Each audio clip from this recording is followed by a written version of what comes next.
Hello students, welcome in the virtual classroom. Let's facilitate learning. Today we are meeting again with an amazing information of a poem, Have You Earned Your Tomorrow, written by Edgar Guest.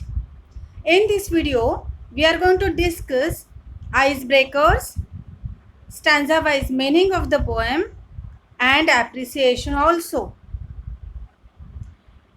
Do watch the whole video till the end.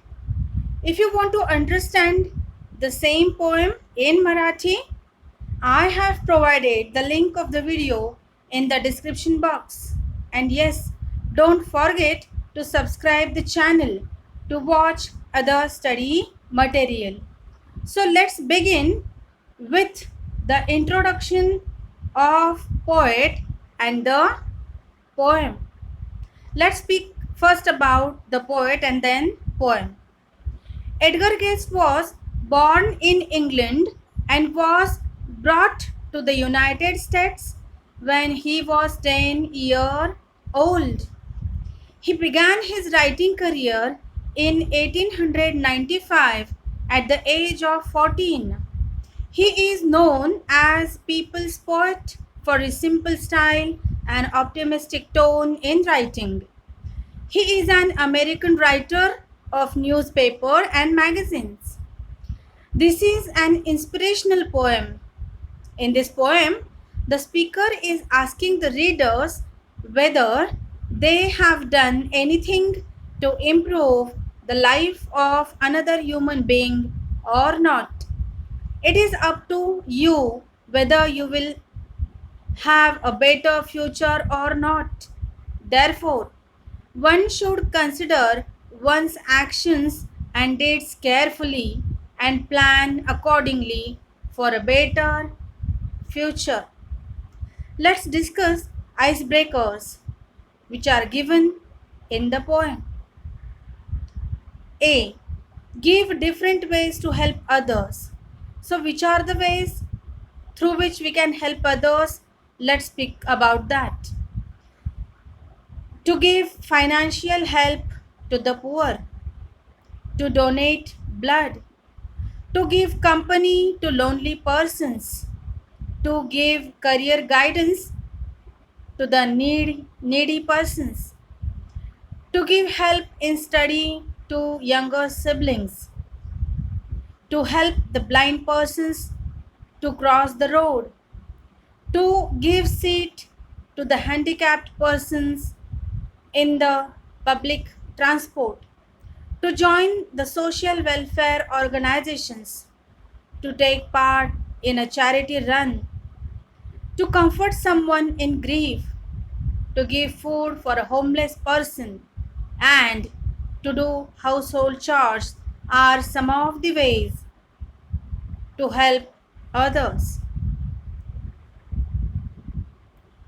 Next icebreaker, write different idioms or proverbs related to word tomorrow.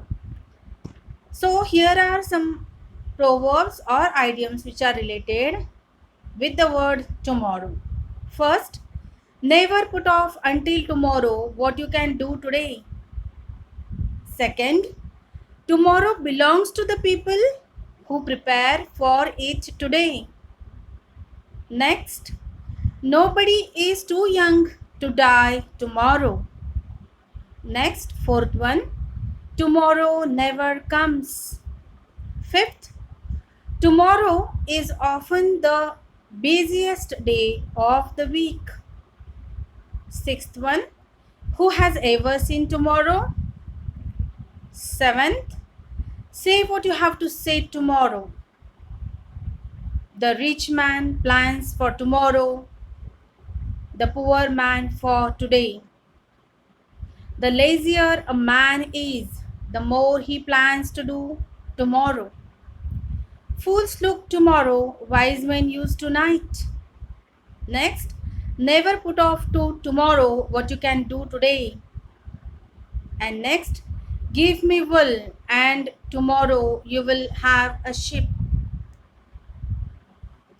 Next icebreaker question. When you make your future plans, you think of. So, which are the things which you think about when the word career comes to your mind, or when you start thinking about your future?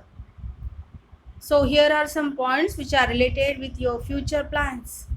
First, career, then, expectations of the family members, next, job opportunities, next, social status, next, financial condition, sixth one, chances for development, next, learning, and eighth one, success in the plan. Okay, let's talk about next icebreaker. Plan your tomorrow by completing the table given below. So here we have provided a table which is divided into three columns respectively as examination, college function, and function at your home. So let's talk about first one, examinations. At the time of examination, what one do? Making a timetable, then concentrating on important topics, and then revision, which is very much essential at the time of examination. Whenever we have any kind of college function, what are the things of which you think about? First one, preparing the list of duties. Then you think about choice of programs, and next, participation in various activities. Okay, let's speak about third one, function at your home. Whenever you have any kind of function at your home, what you do at that time? Cleaning the house, then give invitations to guests, and at that time you also try to help to your family members. So these are the things which are very much essential related with these three concepts. Now let's try to understand the meaning of the poem stanza wise. Here on your screen you are able to see the stanzas. Let's try to understand it. Stanza number 1. Is anybody happier because you passed his way? Does anyone remember that you spoke to him today? This day is almost is over and its toiling time is through. Is there anyone to utter now a kindly word for you? In the first stanza of this poem, the speaker begins with a question. Of all the questions to come, this one is the most direct.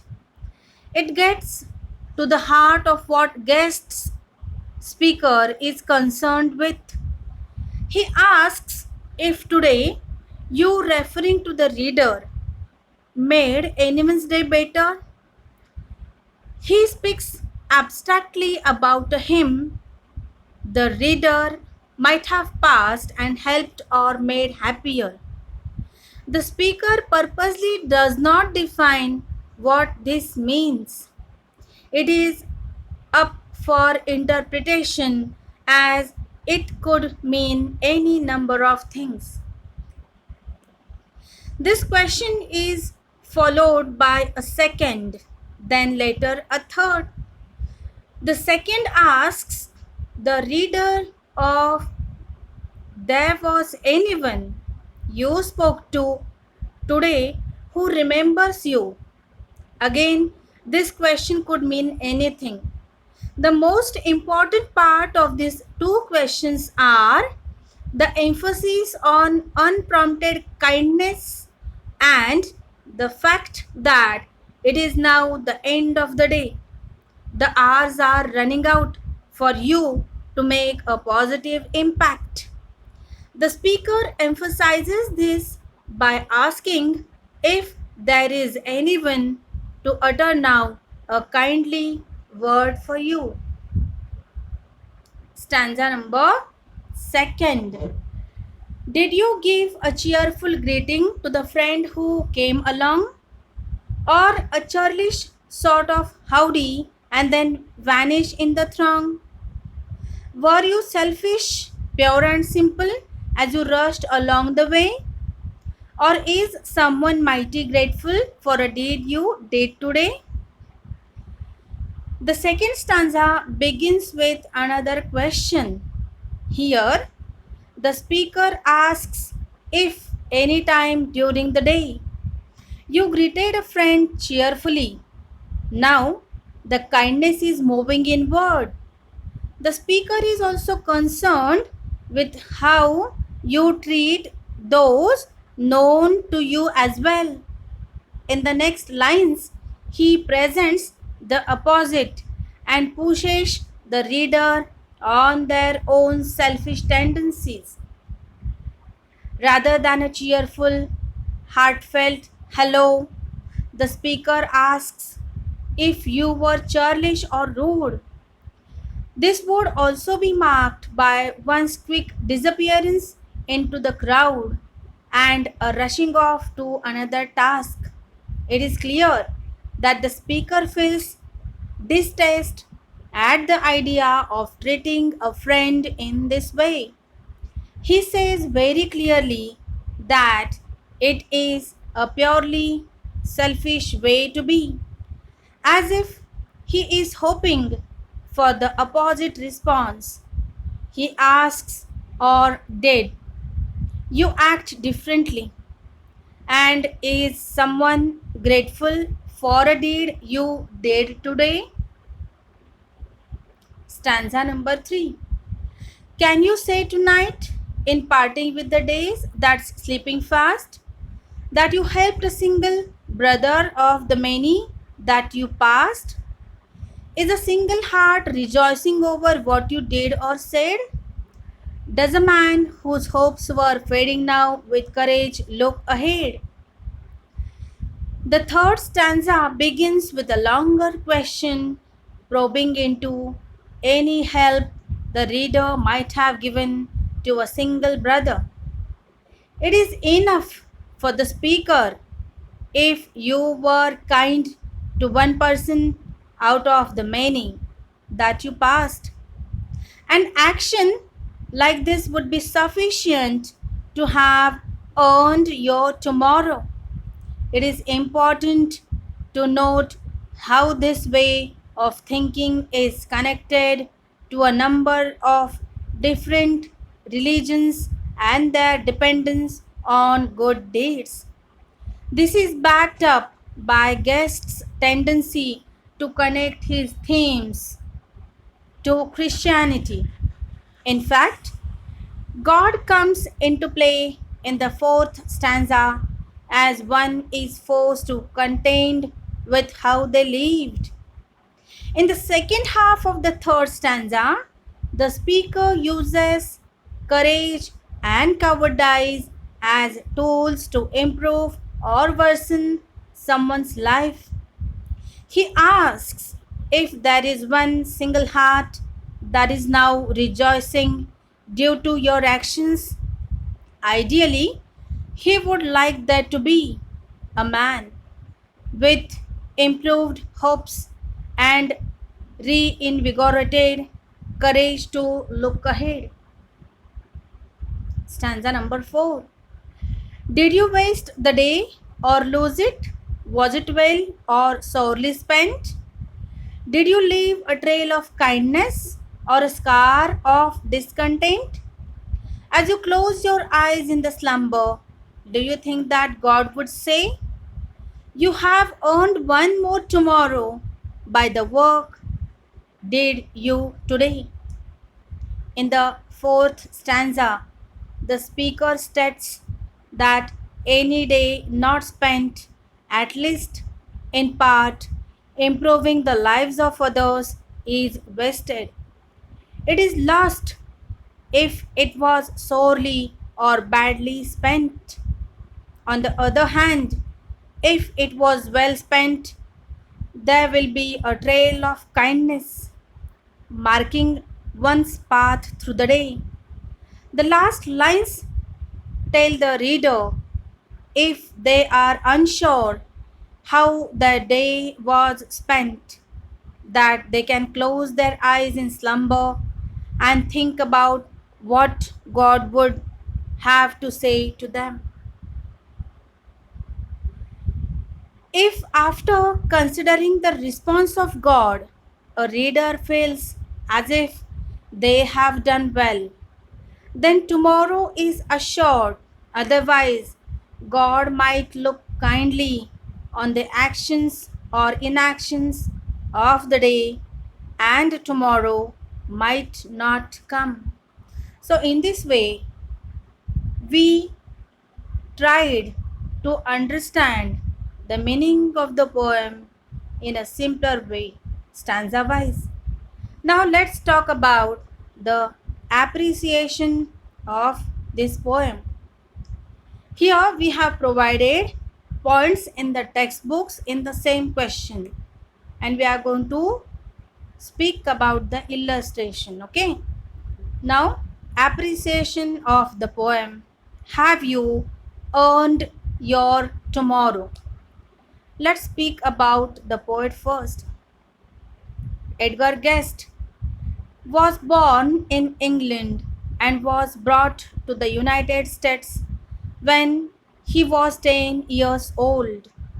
He began his writing career in 1895 at the age of 14. Edgar Guest is known as people's poet for his simple style and optimistic tone of writing. Guest is an American writer of newspaper and magazines. About the title. The title, Have You Earned Your Tomorrow, is very introspective. It suggests that everyone should analyze his or her actions, whether it is good or bad, useful or not. It also evaluates your act of goodness, your behavior with others, and what have you done good things to earn your better tomorrow. The title also promotes do good deeds for better future.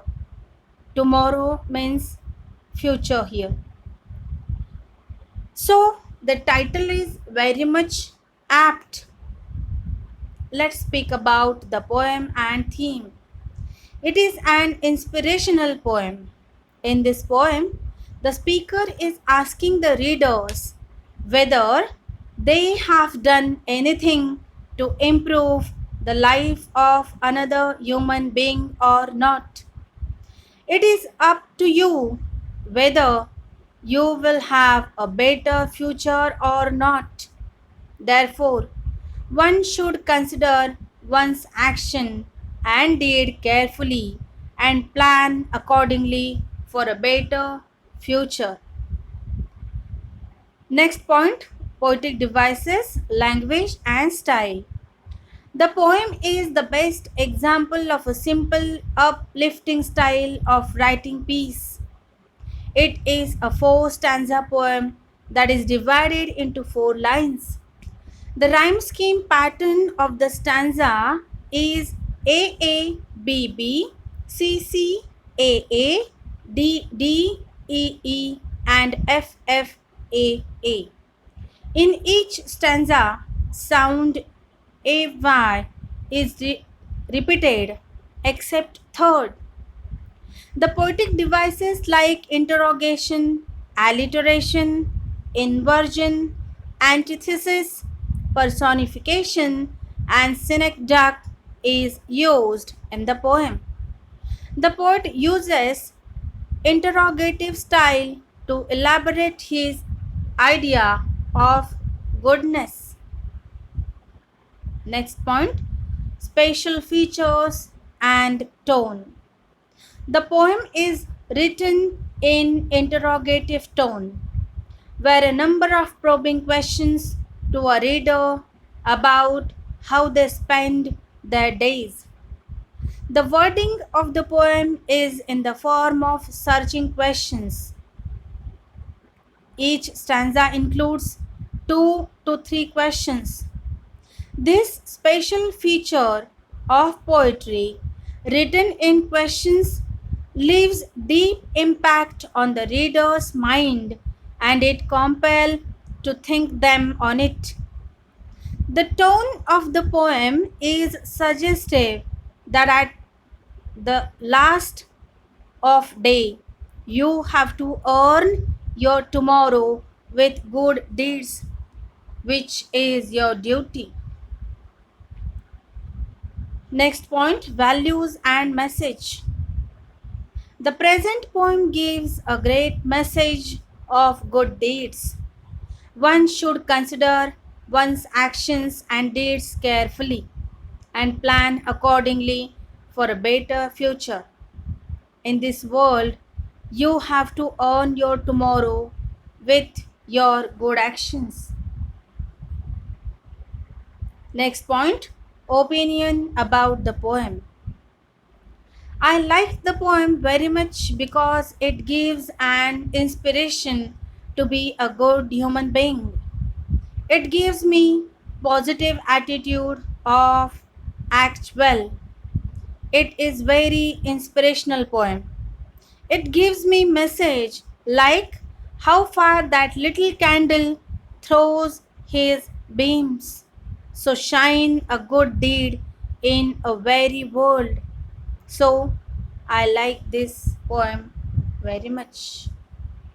So in this way today we try to understand the beautiful poem Have You Earned Your Tomorrow, written by Edgar Guest in a simpler way. I hope that you understand it very well.